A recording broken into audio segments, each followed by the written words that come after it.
কাছে দোয়া করেছো, তাদেরকে আহ্বান করেছো, তাদেরকে সেজদা করেছো, কানু লাহুম আদাআন, এরা তাদের শত্রু হয়ে যাবে। বন্ধু হবে না, যাদেরকে বলেছিল ওলি ওলিউল্লাহ বন্ধু হবে তোমাদের, না, শত্রু হয়ে যাবে তোমাদের। তারা যদি সৎ থেকে থাকেন। এখানে মনে রাখবেন যে যেসব কবরের পূজা হচ্ছে সেগুলি দুই ভাগে বিভক্ত। কিছু কবর আছে যেগুলিতে আল্লাহর নেক বান্দাই দাফন হয়েছে, তারা আল্লাহর নেক বান্দা ছিলেন, কোরআন সুন্নাহর অনুসারী ছিলেন, তারাই শিরক কুফরির আদেশ করেননি, এর জন্য উৎসাহিত করেননি, এসব শিরক কুফরির রাস্তা দেখাননি। কিন্তু তাদের মরে যাওয়ার পরে ইনকাতা আমল, তাদের আমল বন্ধ হয়ে গেছে, জবান বন্ধ হয়ে গেছে, কথা বলতে পারেন না, তাদের জবরদস্তি করে পূজা শুরু হয়ে গেছে কবর পাকা করে। এরা রাহিমাহুমুল্লাহ তাআলা, আল্লাহর রহমত তাদের উপর নাজিল হোক, এক দল যারা সত্যি আল্লাহর ওলি, কিন্তু আল্লাহর ওলির কাছে চাওয়ার জন্য, আল্লাহর ওলি তো আল্লাহর কাছে পাবেন, তাদের কাছ থেকে আমাদের কিছু পাওয়ার নেওয়ার নেই। এতটুকু আছে যে তারা যেই পথে গিয়ে আল্লাহর ওলি হয়েছেন সেই পথের অনুসরণ করে, সেই রাস্তায় চলে কোরআন অনুসরণ করে আমরাও আল্লাহর ওলি হওয়ার চেষ্টা করব। সোজা, খুব স্পষ্ট কথা। 2 নম্বরে আছে কিছু লোক যারা আল্লাহর ওলি ছিল না, আউলিয়াউল্লাহ ছিল না, আউলিয়াউর রহমান ছিল না, আউলিয়াউশ শয়তান ছিল না, ভণ্ড ছিল এরা। এরা শিরক কুফরির তালিম দিয়েছে, সুফিবাদের ওয়াহাদাতুল ওজুদ আর হুলুল, আল্লাহ আমার মধ্যে চলে আসে, আল্লাহ মকলের মধ্যে চলে আসে, আমরা পৃথিবী বিচরণ করি, পৃথিবী দেখতে পাই, এই সেই সব ভণ্ডামির শিক্ষা দিয়েছে যেগুলি কোরআন সুন্নাহয় নেই। এবং আমরা আল্লাহ পর্যন্ত পৌঁছে গেছি, আমরা ফানা হয়ে যাই, লয় হয়ে যায়, বিলীন হয়ে যায় ইত্যাদি, এসব শিরক কুফরি ভ্রান্ত মতবাদের শিক্ষা দিয়ে যারা মারা গেছে এবং তাদের কবর মাজার পূজা হয়ে গেছে, এদের সম্পর্কে কোরআনে কারীমের ওই আয়াত ফিট হবে যে আয়াতে আল্লাহ পাক বলে এদের সম্পর্কে এবং মূর্তিগুলি সম্পর্কে, প্রতিমা সম্পর্কে। আল্লাহ পাক বলছে ইন্নাকুম ওয়া মা তা'বুদুনা মিন দুনিল্লাহি হাসাবু জাহান্নাম, নিশ্চয় তোমরা, হে মুশরিকরা, পৌত্তলিকরা, হে কবর পূজারীরা, হে কবরে সেজদাকারীরা, হে আল্লাহ ছাড়া অন্যের কাছে দোয়াকারীরা, ইয়া গাউসুল আজম মাদাদ, ইয়া খাজা বাবা মাদাদ, এসবকারীরা, ইন্নাকুম তোমরা, ওয়া মা তা'বুদুনা মিন দুনিল্লাহ, আল্লাহকে বাদ দিয়ে যেসবের তোমরা ইবাদত পূজা করেছো, এই ভণ্ডদের যারা ওয়াহাদাতুল ওজুদ আর হুলুল শিখিয়েছে, বায়েজিদ বোস্তামি আর হোসেন মানসুর হাল্লাজ আর ইবনে আরবি, এই ধরনের যারা ভণ্ড, যারা শিরক কুফরির তালিম দিয়েছে, রুমি, এইরকম যারা শিখেছে, শিরক কুফরির তালিম দিয়েছে আর মারা গেছে, তাদের কবরের পূজা করেছো, তারাও ইন্নাকুম ওয়া মা তা'বুদুনা মিন দুনিল্লাহ, তোমরা এই পূজাকারীরা আর তোমরা যেসব ভণ্ডদের পূজা করেছো, তাদের কবর পূজা করেছে, সেজদা করেছো, দোয়া করেছো তাদের কাছে, হাসাবু জাহান্নাম, জাহান্নামের তোমরা জ্বালানি হবে, ইন্ধন হবে। হাসাব মানে হচ্ছে ইন্ধন, জ্বালানি। আনতুম লাহা ওয়ারিদুন, তোমরা সকলে জাহান্নামে যাবে, সেই জাহান্নামের ঘাটে নামতে হবে তোমাদেরকে, ওয়ারিদুন।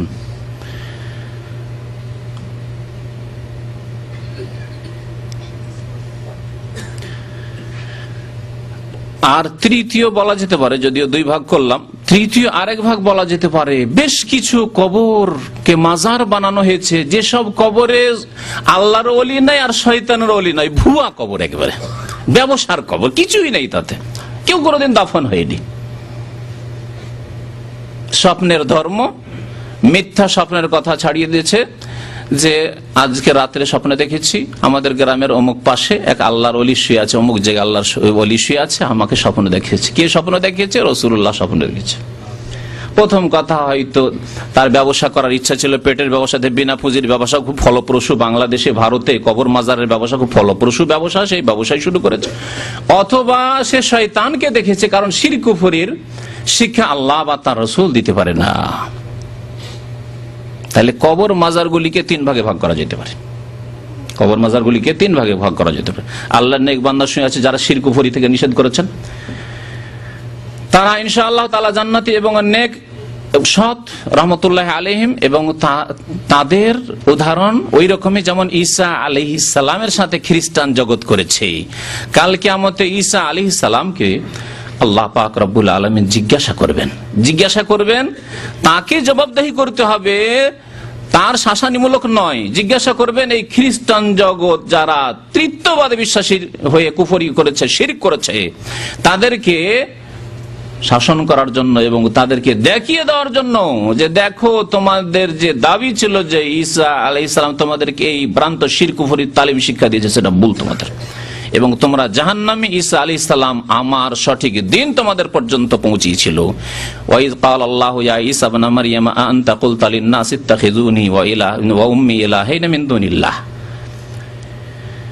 সূরা মায়েদায় আল্লাহ পাক রব্বুল শেষ রুকুতে ইরশাদ করছেন, শেষ রুকুর প্রথম আয়াত, ওয়াইজ ক্বাল আল্লাহু ইয়া ঈসা ইবনে মারইয়াম।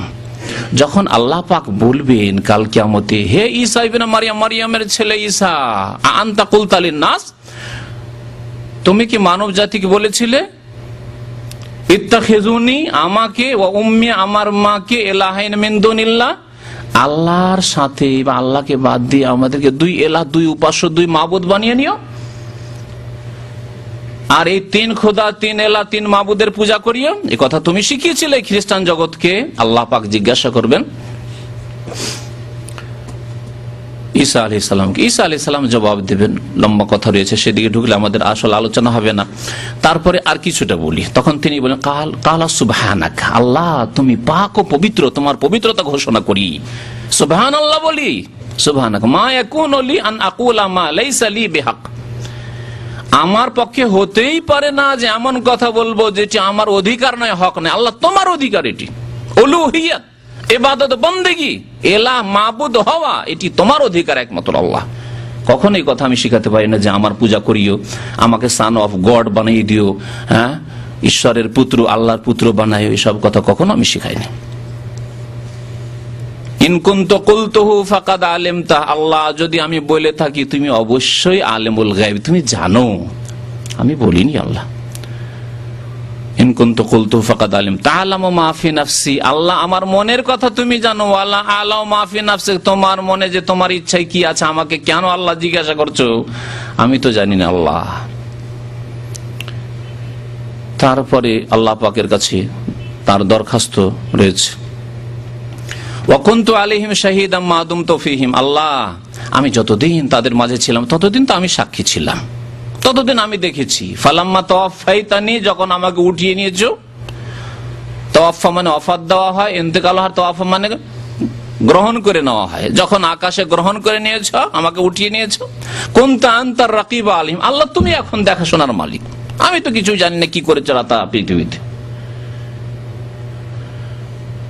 ওয়া আনতা আলা কুল্লি শাইইন শাহীদ মা কুলতু লাহুম ইল্লা মা আমারতানি বিহি, আল্লাহ আমি কিছুই বলিনি, একমাত্র সেই কথাই তাদেরকে বলেছি যার তুমি আদেশ করেছিলে, আনে আবুদুল্লাহ রাব্বি ওয়া রাব্বাকুম, যে তোমরা একমাত্র আল্লাহ পাকের ইবাদত বন্দেগী করবে, যিনি আমার রব। ঈসা আলাইহিস সালাম বলছেন ওয়া রাব্বাকুম, তোমাদের রব, আনে আবুদুল্লাহ রাব্বি ওয়া রাব্বাকুম। وكنت عليهم شهيدا ما دمت فيهم فلما توفيتني كنت رقيب عليهم وانت على كل شيء شهيد। তারপরে দোয়া করছে ইন তুআযিবহুম ফাইন্নাহু ইবাদুক, আল্লাহ তাদেরকে যদি শাস্তি দাও তো তোমারই বান্দা, তোমারই বান্দা। ওয়া ইন তাগফির লাহুম, আল্লাহ যদি তোমার কাছে মাফ থাকে, মার্জনা থাকে তাদের জন্য, তো আনতা আলা কুল্লি শাইইন কাদির, তাহলে তুমি সর্বশক্তিমান।